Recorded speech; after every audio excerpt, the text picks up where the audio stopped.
What up? Can you hear me? Yeah, we can hear you. All right, good. I'm here.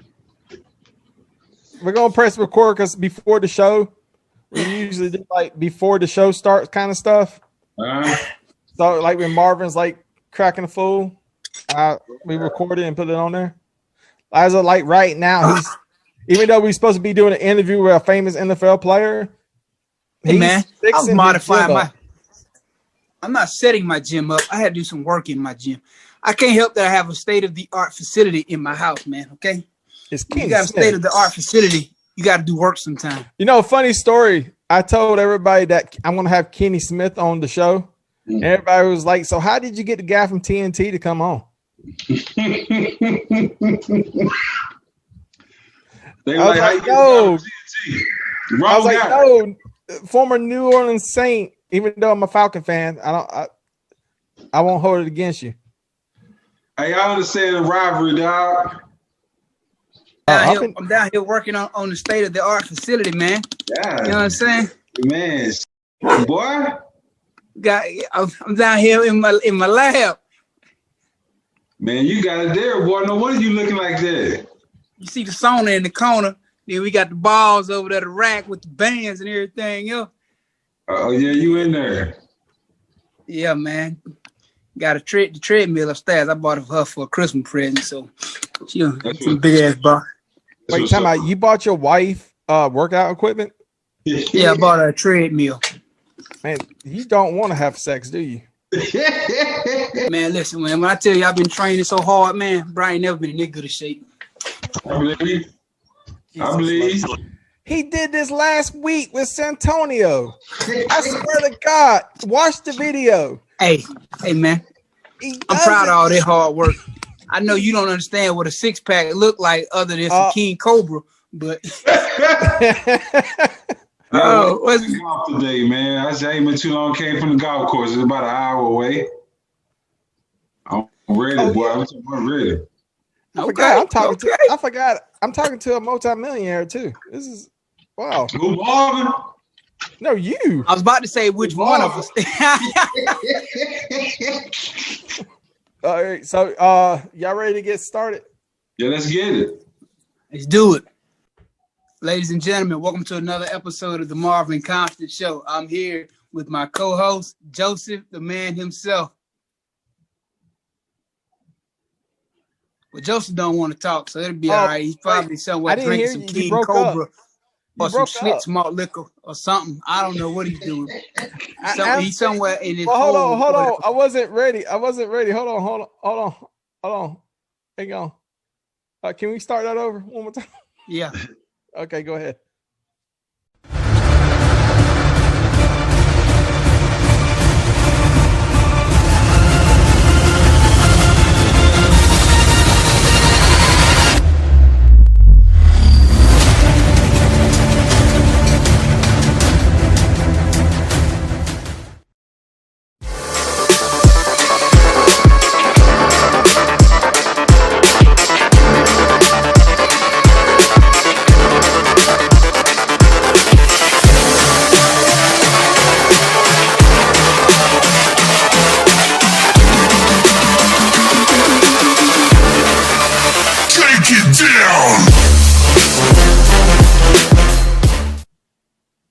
Ladies and gentlemen, welcome to another episode of the Marvin Constant Show. I'm your host, Marvin Constant.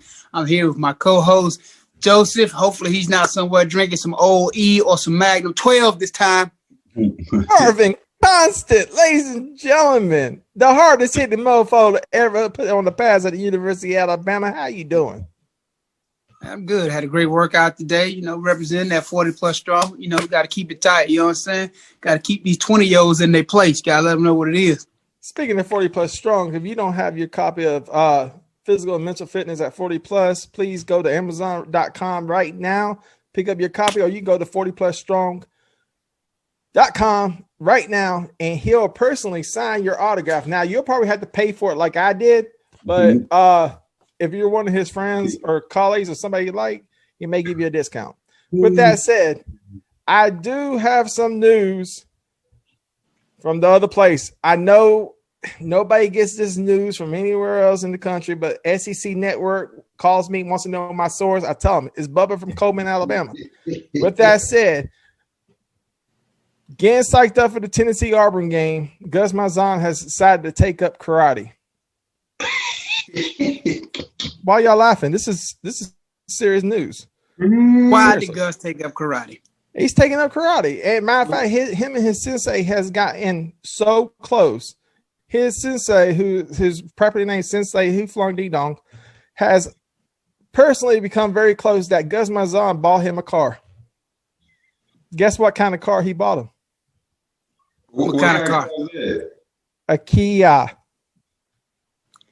Hey, man, you need to stop huffing paint, okay? It's not healthy for you. All right? Stop. All right. Ladies and gentlemen, tonight we have a phenomenal guest, one of my very, very, very, very close personal friends, man. When I say been knowing this cat, man, for over 20 plus years, we went through rehab together, one of the most solid guys I know. The only person I ever went to a restaurant with him and one of his homeboys, and they ordered 100 whole wings, not buffalo wings, 100 whole wings, and the three of us sat there and ate them like three fat kids. I was right there with him, though. The man himself, former New Orleans Saint, former New Orleans Patriot, former Kansas City Chief, Mr. Kenny Smith, Meridian's finest, not Dexter McCleon. Marvin, what's a New Orleans Patriot? I said New Orleans Saint, New England Patriot, Kansas City Chief. Again, there you. Hey, man, stop huffing paint, all right? Okay. You've been over there sniffing them dry erase markers again, man. Cut that out, man. All right. If you didn't say New Orleans Patriot, okay. Kenny, what's going on, brother? What's going on, Kenny? What's up, man? Blessed day, man. Brother. All right, man. You know, it's a pleasure to have you, brother. So I don't waste no time on this show. I jump right in. So I got to start with you with one of the questions I've always wanted to ask you. Coming out of Meridian High School, two-sport athlete, phenomenal at football and baseball. What made you choose football over baseball?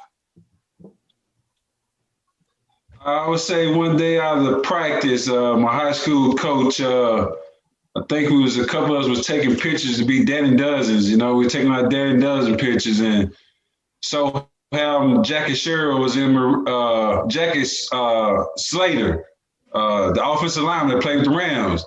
He came to my high school, and I met him, and I shook hands with that guy, and I damn near smelled my hand. I said, I want to smell just like that guy. I want to be just like that guy. So that what made me stick to football.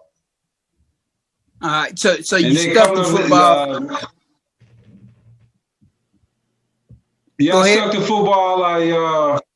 I stuck to football, and I always carried, as you remember, back there in the hole, I always had my baseball bat with me because I got the bird that I could basically go over there and hit it in that batting cage, but I never went over there because I was scared.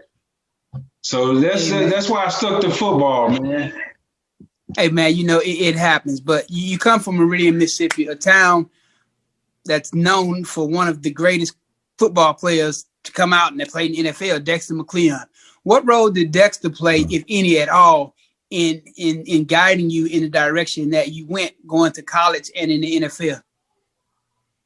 Well, where I'm from, we started off, we was in the country, you know, so we used to play standing still down at the church in the summertime when we had what was it called, Boy Scout, you know what I'm saying? We was in the same kind of at the church with Boy Scout. And we played baseball out there, and then I watched that guy play baseball, and I said, when I grow up, I want to hit the baseball like him. But knowing that he played football in both sports, it was just, I wanted to get out of Meridian and be on a positive trait he was, man. All right, so you got out of Meridian, but a lot of people know when you come from a state, a lot of times people judge you by the decision you made based upon the school you chose. You know, like me personally, a lot of people told me personally, you know, it was like, hey, if you don't go to Alabama, you know you can't come back home, right? Because, you know, I'm from Tuscaloosa.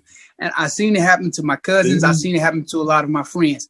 So what was it for you that made you choose Alabama over one of your 2 or 3 home schools? Because I ain't going to really count Southern Miss because they don't really count. So we really got Ole Miss and Mississippi State. So what made you choose Alabama over those two?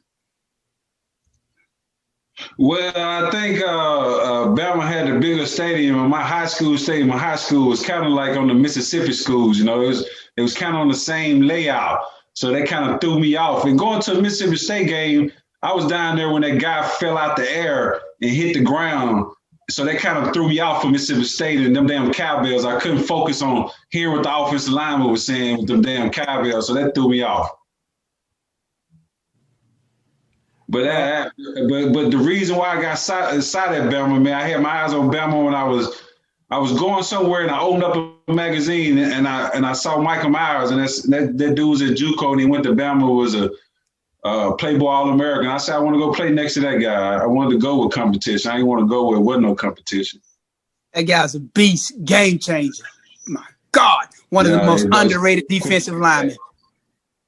Yeah. Well, I want to follow up on that question with what Marvin asked. What do you think is the cultural differences between Alabama, Mississippi State, and Ole Miss? Because I know Ole Miss and Mississippi State called you. I know you visited. So what was the deciding factor? As a young boy, my dad told me to keep my promise, and once again, I had my set on Alabama, but I was going to other schools, Michigan, Ohio State. I was a top recruit there, but it was just too far away from home. And I had a son, and I was a mama's boy. So that's kind of what got me glued in on Bama. Plus, it was a defensive school. You know what I'm saying? There was a lot of guys that I was able to see flipping through there. That was a defensive guy. You know what I'm saying? They talking about. So I wanted to go get locked there, man. Well, we're going to definitely talk more about Alabama, but I want to jump on this real fast. You're a former New Orleans Saint. I'm a big-time Atlanta Falcon fan. All right, I have to know, how fast is Michael Vick in real life? Now, we see it on TV. You played against him. You had to try to tackle him. How fast was them?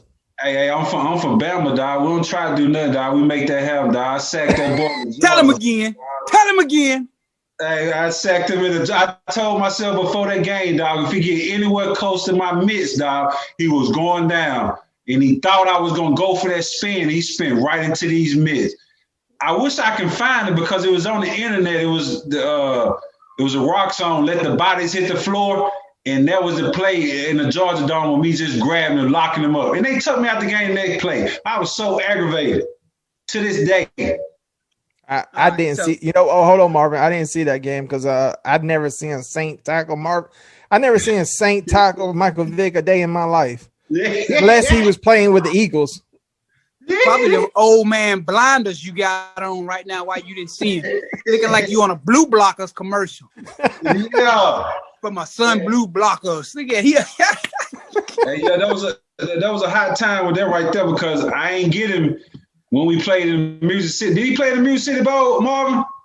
Nah, he was actually redshirted that year, so he didn't play. Right.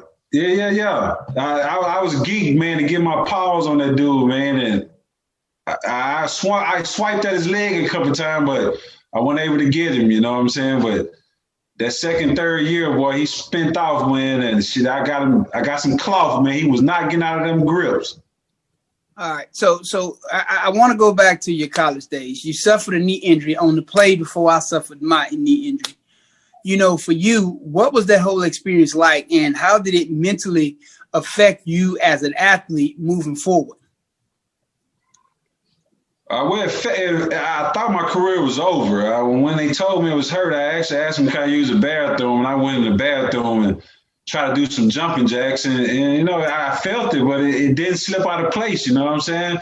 So I was kind of skeptical about, are they for real? You know what I mean? But it was torn. So I kind of saw my career flash in front of my face, and I knew I only had baseball and football. That was my A and B, so football had to work. So I nailed it at it. All right, so you get everything, you put it back together. Yeah. Play 2000 season, and you come out after that. Right. What was it like being a second-round draft pick for the New Orleans Saints? What was that process like for you?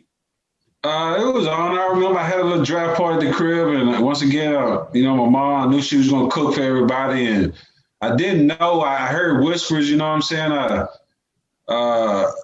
I know it was a lot of things in my head my senior year because Cornelius Griffin left, and I feel like I didn't have no presence beside me, you know what I'm saying? But I still had to do what I had to do, you know what I mean? So I was honored to get that call, you know what I'm saying? I was close to my mama, you know what I mean? I was just another opposite direction, 2.5 hours away, you know?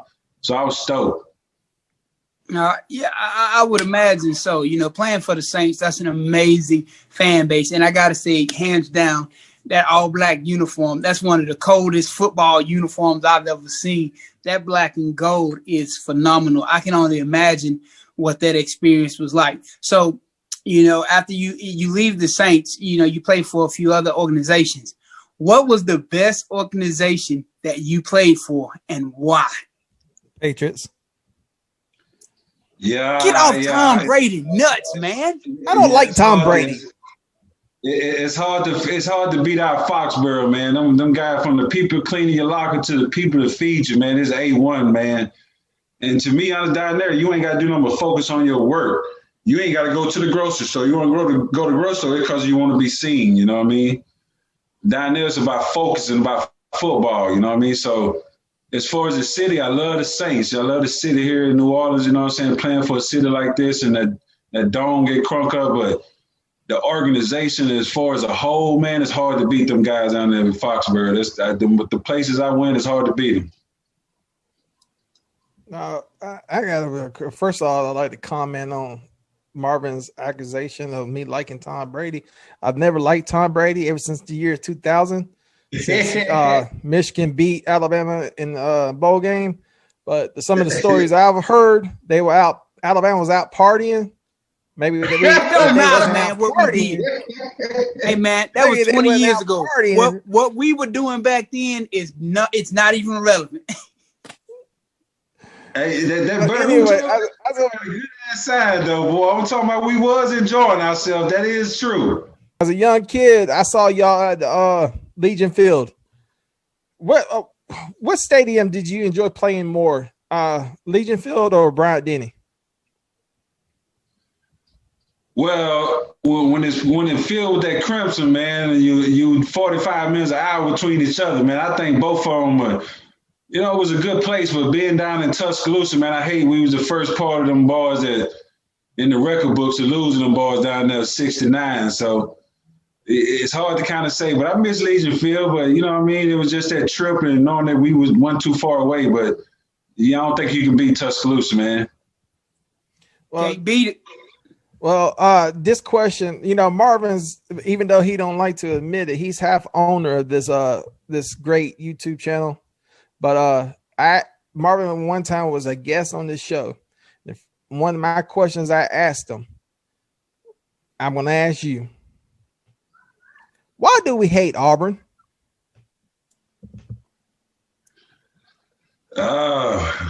See, imagine a young kid that baseball was my first love, you know what I mean? And Frank Thomas was that's what they called me in high school, Big Hurt. So I had to like this guy, knowing that I love this guy, but I couldn't say it around nobody. But the school taught us to hate them guys. So when I met that guy when I was 33 years old, I almost cussed him out. But we had a 45-minute conversation down in Clearwater that, I'm glad I met him. But if I had met him before I played baseball, I don't know why we don't like Auburn, because it's the same state. And we run the state. So it's a rivalry, God dang it, I guess. We run everything.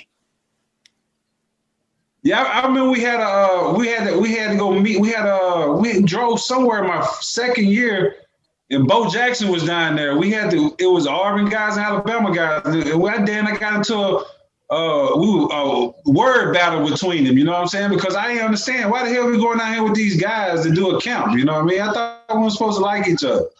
Well, I did. So I did find out that the CTN's interview room did a poll. Tennessee is playing Auburn this week, and I took a poll. Just me and Bubba from Coleman, Alabama. We took a poll. 2% of Alabamians are going to go for Alabama. I mean, going for Auburn. 2% are probably going to go for Tennessee because they don't like Auburn, and the other 96% is probably going to watch the Hallmark Channel. So, with that said, I like that. So I gotta ask you though. Everybody has one. favorite moment playing in Bryant-Denny Stadium?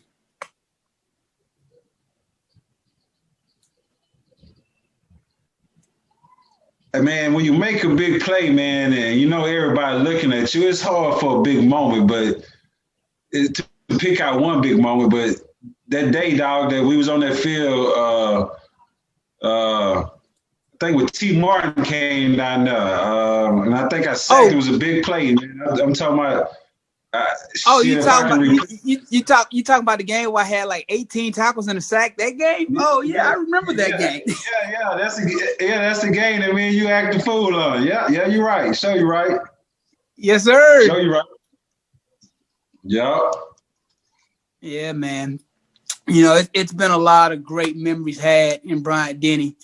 And, you know, just playing football in general, you know, one of the things that a lot of people will never understand is the impact of football and how it extends well beyond the field, and it transcends into life, you know, because you have friends that you make while you're in college, man. When I say are like brothers, man, I talk to so many of you guys on a regular basis, you know, once a week, once every 2 weeks, man. You know, you develop bonds and relationships that people will never understand. The game is so much deeper than just X's and O's and playing football. So, you know, for me, the game of football is an extension of my life, because I've built bonds and developed brothers that we don't have the same mom and dad, but I feel like we're brothers because we went through so much together. And for us to all still be so close 20 years later, it speaks volumes for the level of respect that is gained from playing football. Because again, if you can trust a man on that field, you can trust him off the field in a lot of cases, you know? So yeah, it has helped develop a lot of boys into men. It has helped change a lot of lives, man. So do you have any positive messages or anything else that you want to give the people before we get out of here? I just got to tell everybody, stay safe, man. Stay prayed up, man. And always think of positive thoughts, man. It's just like when we get ready at the end of practice and people want to come up and say, we got 5 gassers. Why not say why say it at all? You done tore my mind. I got to run it anyway. So when people talk about so much negative stuff, man, I try to throw positive in there. You know what I mean? Try to have that most powerful, positive wave. Man, I'll tell you, I love you, brother. I get it. Even though a lot of times you're supposed to be in the A gap and you was in the C gap doing your own thing, leaving me exposed. I'm battling with guards and tackles. I think Kenny's supposed to have my back, but Kenny is over there doing Kenny. So I had to try to find a way, man, to try to get my name called, man. And sometimes it was out of whack, but our head coach was telling me if I see it, to go get it. You know, I feel you, because I was talking to a few of the guys last week. We were doing an interview, and one of the things they said was, we always wanted to make tackles, but him, they were talking about me, was the one who always ended up making a tackle. Like, it was so hard to get him because he was always taking them. So I get it, man. You know, everybody fought for everything we had on that field, man. Nobody wanted to be outshined. So, but you know, it was so much fun, though. Even when you're wrong, you got to be right. You're right. Show you right. Yeah. Well, Joseph, do you have anything else? Yeah. Brother? When we gonna talk about Miami? All right, we'll talk about Miami. We went to the promenade. We went to the Rolex. We went to Coco. We had fun. We did some jet skis. We lost the game. We broke curfew. End of story. We all had our own set of keys.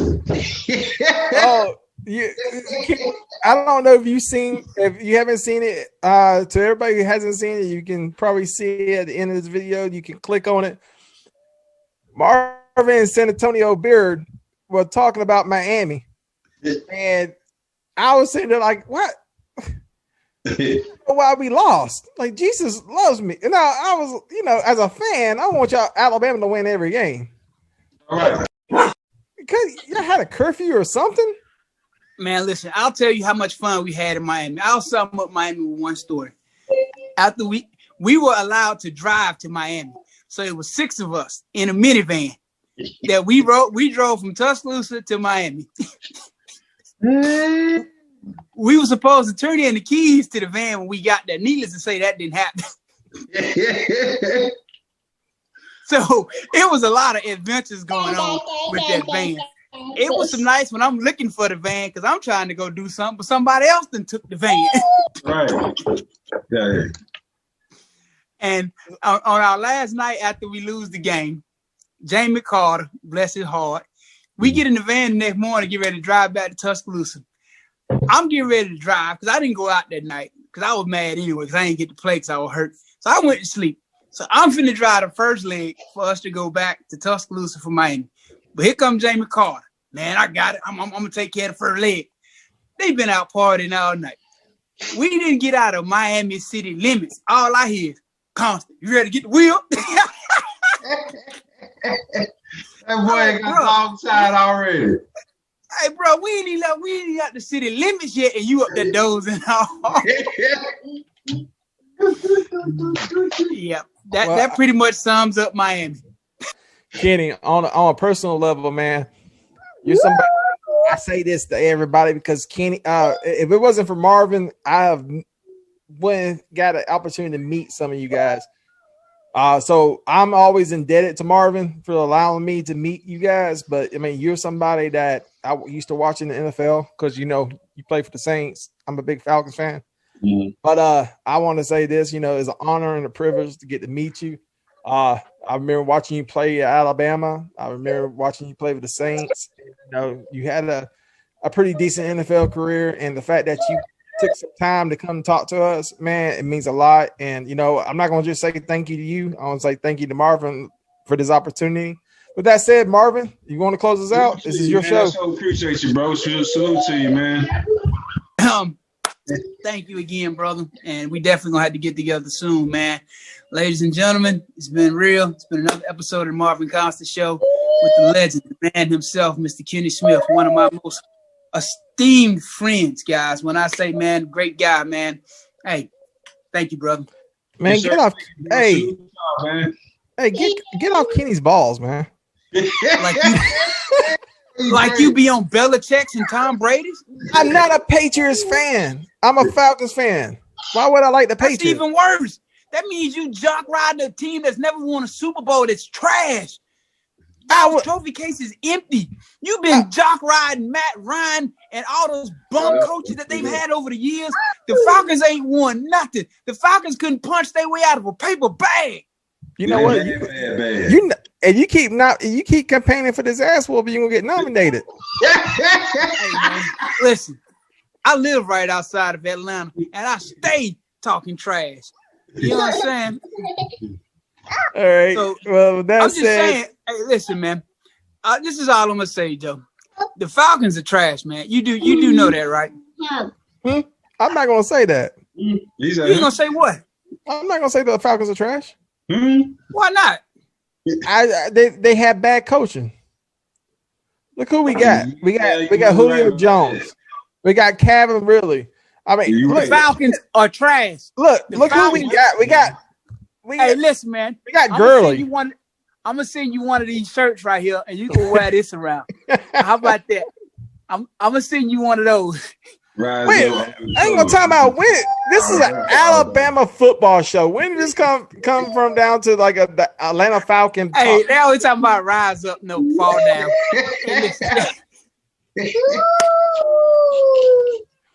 I can't. First of all, who's your favorite NFL team, Marvin? Hey man, I just support all my friends who play. I have a lot of friends who have played in the NFL, so I just support them. Okay. I didn't ask you that. If I had to pick a team, I would pick a team for my favorite player of all time, Ray Lewis. I love the Baltimore Ravens because of Ray Lewis and my good friend Terry Jones and Ozzie Newsome and all my other friends who played for the Ravens. At least they've won 2 Super Bowls, and they hadn't been around nowhere near as long as the Falcons. The Ravens have been around for a little over 20 years and have 2 Super Bowls. The Falcons have 50 years of misery. The Baltimore Ravens has been around for a long time. They originally was the Cleveland Browns. Man, I'm talking about since they restarted in the late 90s. No, I don't want to hear that. They've been around the league. Hey, they were the original Cleveland Browns. Even still, the Falcons have 50 years of trash. They have a Super Bowl trophy case with popcorn and confetti in it because they can't get a Lombardi trophy. The Baltimore Ravens. Let's keep this in mind. Let's keep this in mind. What? The Dirty Birds. They have never won a Super Bowl, Kenny. The Falcons have never. They were one play away. It's 28-3. All Matt Ryan has to do is he see Jonte Hightower blitzing. You got the hot read, just check to the run. Let Matt Bryant come out there, kick the field goal, and you win. But instead, he wants to be a hero. Ladies and gentlemen. And that's our show. Ladies and gentlemen, this has been Marvin and Constant Show. This is Marvin Constant, the one and only Kenny Smith. Field goal range. Catch you later. Tom Brady. See you next week. Yes, sir. See you next week. Roll Tide. I would say, dog, roll Tide, man. Former New Orleans Patriot.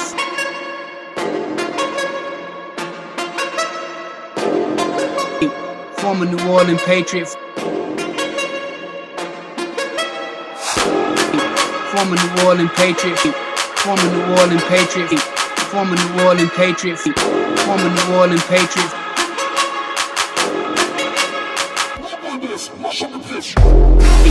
Former New Orleans Patriot.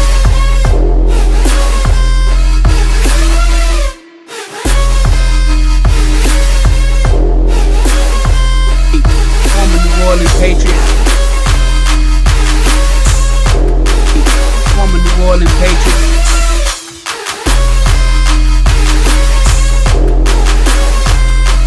Former New Orleans Patriots.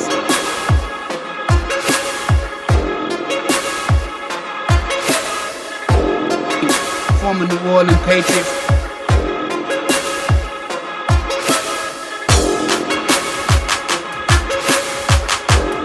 Former New Orleans Patriots.